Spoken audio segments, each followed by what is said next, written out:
की जर्नी के बारे में, कैसी रही अभी तक? सर बहुत ही अमेजिंग जर्नी रही है, जितना प्यार मिला है लोगों का। बहुत ही खुशी होती है जब इतना ज़्यादा प्यार मिलता है। और सर मैं बीट बॉक्सिंग करता हूँ, भैया फ्लूट बजाते हैं, इतने साल से मेहनत कर रहे हैं। तो सर वो जब मेहनत लोगों का जो प्यार मिला है हमारी मेहनत पे, आई थिंक वो हमें बहुत ही मज़े आए, बहुत ही आनंद आया उस प्यार को आई थिंक पाना। और सबसे बड़ी बात है सर कि हम जो कर रहे थे वो एकदम नया था, तो एक चैलेंज भी था कि लोगों के सामने एक ऐसा म्यूज़िक जॉनर हम लोग इंट्रोड्यूस कर रहे हैं जो पहले कभी किसी ने देखा नहीं है, सुना नहीं है। तो एक जिम्मेदारी भी थी, लेकिन जैसा हमको प्यार मिला उससे हमको बहुत कॉन्फिडेंस मिला और ये जर्नी काफ़ी अच्छी हो गई। देखा जाए अगर तो बीट बॉक्सिंग और ऐसे म्यूज़िक के बारे में इतना जो है लोग इतना जानते नहीं हैं इस बारे में, तो क्या कहेंगे उसके बारे में? आप लोग ने एक नया ट्रेंड चालू किया है। सर बहुत ही आई थिंक हिस्ट्री मेकिंग वाला सीन हुआ है, क्योंकि कभी ऐसा कुछ हुआ नहीं है वर्ल्ड में भी। आप देखोगे कभी फ्लोटिस्ट और बीट बॉक्सर कभी कोलैबोरेट नहीं किया है। तो सर ये बहुत ही आई थिंक वर्ल्ड क्लास चीज़ हुई है इंडियाज़ गॉट टैलेंट पे। और सर इंडिया का टैलेंट तो वैसे ही वर्ल्ड क्लास है, क्योंकि हमें वहाँ से इनवाइट आता है वहाँ के गॉट टैलेंट से, हम किसी को नहीं बुलाते। So India's got talent I think बहुत बड़ा मंच है, और हम बहुत शुक्रगुजार है कि उन्होंने हमें चुना और हमें विजेता बनाया। और सबसे खुशी की बात यह है सर कि इस म्यूज़िक की एक विशेषता है कि इसमें हमारे हिंदुस्तान का शास्त्रीय संगीत भी है और वेस्टर्न रिदम है। तो इसका जो साउंड निकल के आ रहा है वो ग्लोब पे छा रहा है, तो पूरे ग्लोब से हमको बहुत प्यार मिल रहा है। जजेस की बात की जाए तो जजेस से कैसा सपोर्ट मिल पाया आपको अभी तक? सर बहुत ही अमेजिंग जजेस है। बहुत ही ऐसे लग रहा था कि जब भी हम परफॉर्म करते थे कि एक फैमिली के सामने परफॉर्म कर रहे हैं हम, और कभी भी कोई प्रेशर फील नहीं किया हमने, क्योंकि जितना हमें वार्म था, जितना प्यार हमें जजेस से मिला है, सारे ही बहुत ही पसंदीदा हमारे जजेस। लाइक हम बहुत पसंद करते हैं उन्हें, क्योंकि आई थिंक सब अपनी फील्ड में महारती उन्होंने हासिल कर रखी, महारती हैं वो। तो बहुत ही अच्छा लगा उनसे मिलके, उनको जान के। और ऑफ स्टेज भी इतना सर फन होता था, तो कोई प्रेशर हमने फील नहीं किया जब भी हम परफॉर्म करते थे। बस ये होता था कि जो हमने पहले परफॉर्म किया उससे हम बेटर परफॉर्म करते रहे और एंटरटेन करते रहे सबको। और उन्होंने ऑन ऑफ और ऑफ स्टेज हमारा हमेशा कॉन्फिडेंस बढ़ाया है। ऐसा लगता था जैसे हम अपने परिवार के सामने परफॉर्म कर रहे हैं। विनिंग मूवमेंट की बात की जाए अगर तो विनिंग मूवमेंट कैसा रहा आपका, क्या कहेंगे इसके बारे में? सर विनिंग मोमेंट सर बहुत अमेजिंग रहा, क्योंकि इतने साल से मेहनत कर रहे हैं सर। भैया 18-19 ईयर से फ्लूट प्ले कर रहे हैं, मैं 12 साल से बीट बॉक्सिंग कर रहा हूँ। तो सर वो ऐसा होता है ना कि सालों की मेहनत शायद अब लगा कि शायद रंग लाई है। तो वो एक बहुत ही अच्छा अचीवमेंट सा लगा कि क्योंकि सर क्या हमारे पास अल्फाज नहीं है, जो है वो धुन और ताल है। और हम पहले सर थोड़ा बैक एंड पे प्ले करते थे, बट अभी हमारे नाम से हमें इंक्वायरीज़ आते हैं, हमें शोज़ मिलने लगे हैं। तो सर बहुत ही स्पेशल फील कर रहा है कि इंडिया ने इतना ओपनली हमें एक्सेप्ट किया है और इतना प्यार दिया है। सोनी ने आपको इतना बड़ा प्लेटफॉर्म दिया है, जब आप सोनी में आपने फर्स्ट ऑडिशन दिया तो क्या था उस समय, और अब आप इतने बड़े स्टार बन गए हैं, तो सोनी के लिए आपका क्या है? सर सोनी के लिए मैं यही कहना चाहूँगा कि आई थिंक आपका दिल बहुत खुला हुआ है, बहुत ही आप खुले दिल के कि हमें एक्सेप्ट किया। क्योंकि सर क्या है कि आजकल बहुत घबराहट होती है नई चीज़ों को एक्सपेरिमेंट करने के लिए। आजकल वो थोड़ा फार्मूला 44 ज़्यादा चलने लगा है, बट सोनी आई थिंक मैं सोनी का तहे दिल से शुक्रिया अदा करना चाहूँगा कि उन्होंने हमें मौका दिया और हम पे विश्वास किया और लोगों तक हमें पहुँचाया भी। क्योंकि हमें जिस तरह से प्रमोट भी किया गया है सोनी के द्वारा, आई थिंक वो काबिल तारीफ़ है। क्योंकि सर लोगों तक जब तक पहुँचेगा नहीं तो लोगों को पता कैसे चलेगा कि उन्हें एक्सेप्ट करना है नहीं करना। So thank you so much Soni.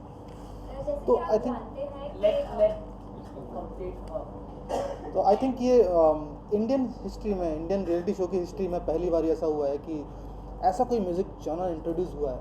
और हम बहुत खुश हैं कि भगवान ने हमको ये मौका दिया, सोनी ने ये हमको मौका दिया, इंडियाज़ गॉट टैलेंट ने ये मौका दिया। Thank you so much ma'am. जैसा कि आप जानते हैं कि India's got talent first of all एक बहुत बड़ा मंच है, उसमें कंपटीशन लेवल ऑब्वियसली बहुत एक्सट्रीम होगा, तो आपका क्या कहना है उस कंपटीशन लेवल के बारे में जो आप लोगों ने फेस किया? मैम टू बी ऑनेस्ट हमने कभी सोचा ही नहीं कि कंपटीशन है। बस हमारा एक ही एम था कि हमने जो पहले परफॉर्मेंस दी है उससे बेटर परफॉर्म करना है। सारे लोग अपने ही लोग थे, तो ऐसे कभी कंपटीशन फील नहीं हुआ। क्योंकि मैम आर्ट बहुत सब्जेक्टिव है, आपको कोई आर्टिस्ट पसंद हो सकता है मुझे ना पसंद हो, वो तो बहुत सब्जेक्टिव है। Of course it's a competition, but at the end of the day हम बस खुद से बेहतर करना चाहते थे और वही हमारा एम रहा एंड आई थिंक इसलिए हमारी परफॉर्मेंसेस हमेशा एनहांस होती रही and I think that's why we are the winners of India's Got Talent season 9। Show के आपकी जर्नी की बात करते हैं, कांग्रेचुलेशन जीतने के लिए, और 4 जजेस थे शो के, मैं सबके नाम लूंगा, आपका बेस्ट मोमेंट दोनों का क्या था उन जज के साथ में बताइए। बिल्कुल। स्टार्ट विद बादशाह। हम उनके गोल्डन बजर थे तो उन्होंने सबसे पहले गोल्डन बजर दिया हमें, उन्हीं की वजह से हम आई थिंक हमने ट्रॉफी जीती है। Shilpa Shetty. Very warm, very kind, very loving, बहुत लविंग है वो, है ना? बिल्कुल ऑफकोर्स। मनोज सर के बाद सर कैमरा भी दीजिएगा। मनोज सर मतलब ऐसे हैं कि उनको देख के लगता नहीं वो जज, ऐसा लगता है कोई बड़ा भाई हमारा सामने चला आ रहा है। तो बड़ा भाई जैसे एक कॉन्फिडेंस फूंक देता है ना आपके अंदर, वो अपने शब्दों से हमारे अंदर ऐसा कॉन्फिडेंस फूंकते थे कि हमको परफॉर्म करने में बहुत मज़ा आता था। And Kiran ma'am. Kiran ma'am तो देखिए हम दोनों की बहुत ज़्यादा फेवरेट हैं। हमने इतनी मस्ती करी है मैम के साथ और मैम की सबसे खास बात ये कि मैम फ़ोन यूज़ नहीं करती। तो अब हम भी फ़ोन यूज़ नहीं करते थे, तो जो उनके साथ इंटरेक्शन था वो बहुत ज़्यादा रहा और बहुत मज़ा है उनके साथ, मतलब बात करके, इंटरेक्ट करके, और बहुत लविंग है वो, बहुत काइंड है। ऐसा लगता था जैसे हम अपनी माँ के सामने परफॉर्म कर रहे हैं। जो 2 डिफरेंट टैलेंट फॉर्म्स है आपके, उसको आपने फ्यूजन बना के प्रेजेंट किया, जहाँ से आप आते हो now you are successful, events मिल रहे हैं, नॉन मिल रहे हैं, अभी भी लोग हैं तो स्ट्रगल कर रहे हैं, तो उनको क्या मैसेज देना चाहोगे इंस्पिरेशन के तौर पे? सर आई थिंक जो म्यूज़िक कर रहा होता है वो स्ट्रगल नहीं करता, वो सिर्फ म्यूज़िक कर रहा होता है, ये मेरा मानना है। और अभी भी मैं ये कहना चाहूँगा कि हमें ट्रॉफ़ी मिली है और पर अभी बहुत काम करना बाकी है, शायद तब हम बोल पाएंगे कि हम शायद सक्सेसफुल हुए हैं, क्योंकि ट्रॉफ़ी मिली है हमें सर, पर हमारा ये भी एक दिली इच्छा है कि जो भी up and coming beat boxers है, फ्लूट प्लेयर्स है, जो भी इंस्ट्रूमेंटलिस्ट है, जिसे हमें ये प्लेटफॉर्म मिला है, उन्हें भी मिले और उन्हें भी वो रिकग्निशन मिले, ताकि वो उसे एज अ करियर चूज़ कर सके और बहुत पैसे कमा सके, बहुत नाम और शौहरत कमा सके। मुझे ऐसा लगता है, आपको क्या लगता है इसके बाद जो है लोग इसको एक करियर चूज करेंगे? Sorry question complete. हाँ, मैं कह रहा था कि अगर कोई भी चीज़ विदाउट स्ट्रगल के अगर मिलती है तो मुझे लगता नहीं है कि बहुत दिन तक रुकती है। तो अगर ठोकर खा खा के अगर आदमी आगे पहुंचता है तो उसको पता रहता है कि मुझे कैसा रहना है, कैसे आगे बढ़ना है। तो हमारे गुरुजी कहते हैं, गुरुजी पंडित हरप्रसाद चौरसिया जी, कि मैं स्ट्रगल मैंने किया और मैं आज भी स्ट्रगल कर रहा हूँ, जबकि वो पद्म विभूषण है, उनके पास किसी चीज़ की कमी नहीं है। वो कहते हैं कि मैं स्ट्रगल को एंजॉय करता हूँ, मैं चाहता हूँ कि मैं स्ट्रगल करता रहूँ जिससे मुझे सीखने को मिलता रहे। आपको क्या लगता है सर कि आपके जीतने के बाद लोग और आएंगे बीट बॉक्सिंग और इसमें म्यूजिक फ्यूजन में? सर बिल्कुल आएंगे, क्योंकि आई थिंक जिस तरह से सोनी ने प्रमोट किया, इंडियाज़ गॉट टैलेंट ने हमें प्रमोट किया है, आई थिंक फॉर श्योर आएंगे, क्योंकि सर ऐसा प्लेटफॉर्म खड़ा कर दिया जहाँ पे हमें अब सोचने की ज़रूरत नहीं कि हमें ज़िंदगी में क्या करना है, क्योंकि हमें पता है कि अब हम क्या करने वाले हैं। और जिस तरह से हमें इवेंट इंक्वायरीज़ आ रही है या लोग हमें लाइक इवेंट की डेट शिफ्ट कर रहे हैं अगर हमारी डेट्स अवेलेबल नहीं है, तो ये सर सब सोनी और इंडियाज़ गॉट टैलेंट की बदौलत है। और हमें कोई डाउट नहीं है कि ऐसा अभी किसी के मन में डाउट होगा कि एज अ करियर हम चूज़ कर सकते हैं या नहीं। थोड़ा बहुत परफॉर्मेंस अगर आप कर सकते हैं हमारे लिए? सर बिल्कुल कर देते हैं। मैम का क्वेश्चन ले लेते पहले एक बार। सर इंडियाज़ गॉट टैलेंट जैसे कि बहुत बड़ा शो है, तो इसके बाद जब ये वर्ल्ड लेवल पे अगर जाता है तो आप क्या प्लान करते हैं आगे कि इस चीज़ को वर्ल्ड लेवल पे आप लेके जाए, नॉट जस्ट इंडिया को ये फ्यूजन के बारे में पता चले लेकिन सारी दुनिया को? मैम बिल्कुल, आई थिंक जो ये म्यूज़िक जॉनरा है ये सिर्फ इंडिया तक सीमित नहीं, ये एक वर्ल्ड डोमिनेशन की तरफ बढ़ेगा। बट इसका मतलब ये नहीं है कि हम बहुत इच्छुक है कि हमें वापस से कोई गॉट टैलेंट में हम पार्टिसिपेट करें। अगर वो अपॉर्चुनिटी मिलती है in near future may be will think upon that, but हमारा जो मोटिव है वो ये है कि ये जो हमारा म्यूज़िक जॉनरा है इसको और आगे लेके जाना है और हमें परफॉर्म करना है आउट ऑफ इंडिया भी, ताकि लोग हमें सुन सके और लोग ये म्यूज़िक सुन सके, ताकि उन्हें भी पता चले कि इंडियन म्यूज़िक की ताकत क्या है। तो हमारे म्यूज़िक की यही विशेषता है कि हम अपना इंडियन क्लासिकल म्यूज़िक इसमें कर रहे हैं। शास्त्रीय संगीत और बीट बॉक्सिंग दोनों ही एकदम अलग अलग हैं, लेकिन जब दोनों एक साथ मिलते हैं तो एक अलग ही आप लोग देख रहे हैं कि साउंड है और एक अलग ही जॉनर बन के आया। तो निश्चित रूप से हमको जब ये मौका अगर मिलेगा तो हम इसको पूरे ग्लोब में फैलाएंगे, हमारे संस्कृति का प्रचार प्रसार करेंगे और ये भी दिखाएंगे कि बाहर जो बीट बॉक्सिंग हिप हॉप होता है और इंडियन क्लासिकल म्यूज़िक का जब ये मेल होता है तो लोगों को उसका साउंड कैसा लगता है। मैं एक सवाल पूछ सकता हूँ? Please sir. शो पर बहुत सारे गेस्ट भी आए हैं, सेलिब्रिटी गेस्ट, कोई ऐसा गेस्ट था पर्टिकुलर जिसके सामने परफॉर्म करने के लिए नर्वसनेस हुई हो या फिर बहुत ज़्यादा एक्साइटमेंट हुई हो? अब हम सबसे ज़्यादा एक्साइटेड थे जैकी श्रॉफ सर के सामने Correct. परफॉर्म करने के लिए, क्योंकि I think Jackie Shroff sir जैसा कोई नहीं है। और जब वो आए तो मतलब एक जो पता नहीं स्टार पावर कहूँ मैं क्या कहूँ, बट जो उनका मिलने का तरीका था वो बहुत अच्छा लगा, बहुत कुछ सीखने को मिला उनसे। वो पूरा माहौल बदल दिया। बहुत माहौल मतलब वो जैसी एंटर हुए एकदम माहौल ही बदल गया था पूरे सेट का, होता है ना कि वाइब चेंज कर दी उन्होंने।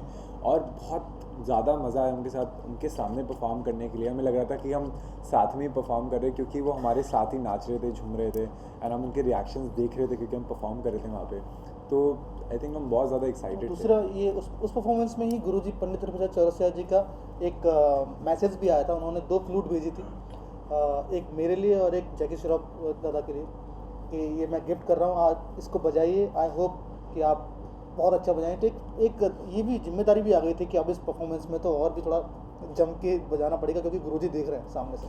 आपके लिए तो और स्पेशल हुआ बिकॉज ऑफ फ्लूट की म्यूजिक। गुरुजी ने बजाया था वो फ्लूट, हीरो मूवी का जो फ्लूट था गुरुजी ने बजाया था, जैकी श्रॉफ जी उसमें थे उस मूवी में, तो बहुत स्पेशल था वो और सबसे ज़्यादा वायरल होने वाला परफॉर्मेंस था। सर बात करते हैं लोकगीत की। सोनी टीवी के माध्यम से आप लोग लोकगीत में छा गए, लेकिन जब आपका जब फ्लूट है और आपका इंस्ट्रूमेंट रिदम का है, तो कहीं ना कहीं स्टार्टिंग जब उनका स्टार्ट करता है तो कहीं ना कहीं लोगों की आपके अंदर फादर फलते होंगे, यार क्या फ्लूट रिदम करता है यार, ये क्या करेगा, क्या फ्लूट गा रहा है यार, गिटार है, तबला है, ड्रमर है, लोग उसमें इंटरेस्ट लेते हैं। आप थोड़ा डिफरेंट हो गए उस वक्त जो वो दौर रहा, आपने 12 साल किया, आपने 18 साल किया, वो जो दौर था लोगों का प्रतिक्रिया गाली देने का, अरे क्या कर रहा है, क्या करता है बेटा, रिदम करता है, सपोज आप रिदम करते हो, क्या इससे क्या कर लेंगे, तो कहीं ना कहीं आज आपने उन सबको चुप करा दिया। तो वो लोगों की जो प्रतिक्रिया है किस तरह की? सर क्या है कि अगर आप लोगों की बातें दिल पे ले लेना तो फिर आप तो कुछ काम ही नहीं कर सकते। तो कोई भी क्रिटिसाइज़ करता है एक कान से सुनने का, दूसरे कान से निकालने का। जब तक आपको पता है कि आपको मज़ा आ रहा है वो चीज़ करने में, आपको बस वो दिल से करनी चाहिए, बहुत पैशन के साथ करनी चाहिए। और आई थिंक हम दोनों के बिहाफ में मैं ये बोल सकता हूँ कि हम दोनों बहुत पैशनेट है जो भी हम करते हैं। और आई थिंक ये सिर्फ म्यूज़िक ही नहीं, जो भी हम कुछ करते हैं, अगर हम कुछ एक्स्ट्रा चीज़ भी कर रहे हैं अगर म्यूज़िक के अलावा भी, हम बहुत पैशनेट है सर। तो क्या लोग तो सर बोलते हैं, लोग का काम है कहना, अपना काम है काम करना। करेक्ट सर, मैं यही कहूँगा कि मैं भी ऐसी एक जगह से आता हूँ, ऐसे छोटे शहर से आता हूँ जहाँ पे लोग ये पूछते थे अभी कुछ साल पहले, 2-3 साल पहले तभी पूछते थे, जबकि मैं बहुत काम करता था, कि क्या बांसुरी में भी कैरियर हो सकता है, क्या इसमें आप पूरा ज़िंदगी भर निकाल सकते हो। तो मैं काम कर रहा था, लोग जानते नहीं थे, लेकिन इंडियाज़ गॉट टैलेंट में आने के बाद ये इतना नाम जब मिला तो लोगों को पता चला कि नहीं यार इसमें भी कुछ हो सकता है। तो शुरुआत से ही जब मैंने शुरू किया था तब से ही बोलते थे सब लोग, लेकिन मुझे एक चीज़ महसूस हुई कि अगर आप किसी को शिद्दत से चाहते हो, प्यार करते हो, किसी चीज़ को बहुत प्यार करते हो, तो फिर आप वो काम करने के लिए चोरी भी कर सकते हो। तो मैं चोरी अभ्यास करता था। तो फिर जब प्यार करते तो आपको टाइम पता नहीं चलता, 1 घंटा भी ऐसे निकल जाता है, जैसे 1 मिनट पहले अभ्यास शुरू किया तो 8-8, 10-10 घंटे प्रैक्टिस कर करके यहाँ तक पहुँचे, और फिर आज वो आशीर्वाद है गुरुओं का कि आज हमको ये ट्रॉफी मिली है। सर रियलिटी शोज की बात की जाए तो सर रियलिटी शो की बात की जाए तो रियलिटी शो में हमेशा हम देखते हैं कहीं ना कहीं इमोशनल एंगल रहता है। तो इस शो के बारे में क्या कहेंगे आप? कोई इमोशनल एंगल था कहीं पे? क्योंकि लोगों को रियलिटी शो ज़्यादातर होते हैं कि मतलब लोग इमोशनल एंगल देखते हैं ताकि TRP बढ़ सके और ऐसे हो सके। तो आप क्या कहेंगे? हाँ जी सर, आई थिंक क्या है कि हम जो इंडियंस हैं ना बहुत इमोशनल हैं, इमोशन से बहुत ज़्यादा कनेक्ट करते हैं और ये सारी चीज़ें। बट सर मैं हमारे लिए तो यही बोलूँगा कि हमारी कोई स्टोरी नहीं है सर। हम तो टैलेंट पे आए थे, टैलेंट पे खेल के जा रहे हैं यहाँ से और ट्रॉफी उठा के लेके जा रहे हैं। तो हमें इमोशंस जो है वो हमारे शो से ज़रूर जुड़े हैं। जो हमारे वहाँ पे लोग हैं, इवन जो क्रू है जिनके साथ हमने काम किया है, आई थिंक सर उन सब ने हमें बनाया। तो हमारे जो इमोशंस हैं सर, हमारे इमोशंस उनसे जुड़े हैं। बाकी इमोशंस जो है या स्टोरीज़ होती है सर वो सबकी होती है, and we do sympathize with everyone and whatever they have gone through, but at the same time हम जब आए थे सर हमारा मोटिव ये था कि हम जीतने आए और सर हम जीत के जा रहे तो बहुत खुश हैं। Thanks sir.